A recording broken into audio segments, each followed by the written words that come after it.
Бир чаштараштын устарасы укмуш туудай кооз болгон. Ал эми жумушта ага теңдеш бир дагы устара жок болчу.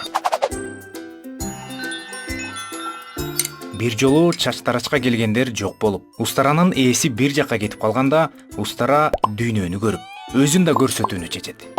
Ошентип ал жаркыраган жакшынакай күнү сейилдөөгө чыгат.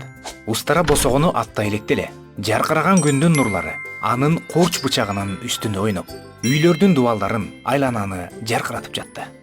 Бул болуп көрбөгөндөй көрүнүшкө устара ушунчалык сүйүнгөндүктөн ал дароо эле негизсиз текебердене баштады. Ушунчалык кооздуктан кийин мен чаштарашка кайра кайтып бармак белем. Дүйнөдөгү бүт байлыктарды берсе да кайтып барбай калайын.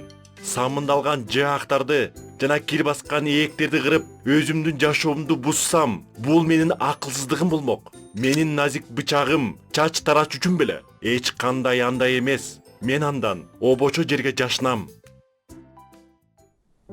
Ошентип арадан айлар өтүп, жамгырлуу күз да келет. Баякыл качкын устара жалгыз болуп тажагандыктан өзүн таштап, таза абада дем алууну чечти. Ал бычактарын этияттык менен четинен бошотуп, текеберлик менен өзүн күзгүдөн карады. Бирок эмне болду?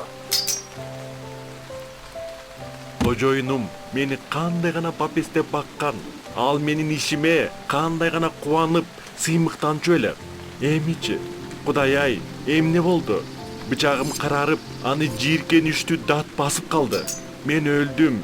Менин аргамда, айламда калган жок. Ардактуу угарман, Кудай ар бир адамга бул устарага берилген жөндөм сыяктуу талант берет.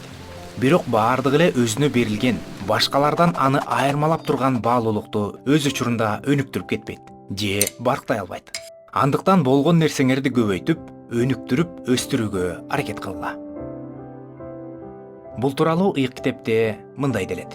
Анткени кимде бар болсо, ага дагы берилет, аныкы мол болот. Ал эми кимде жок болсо, анда колунда болгон нерсеси тартылып алынат.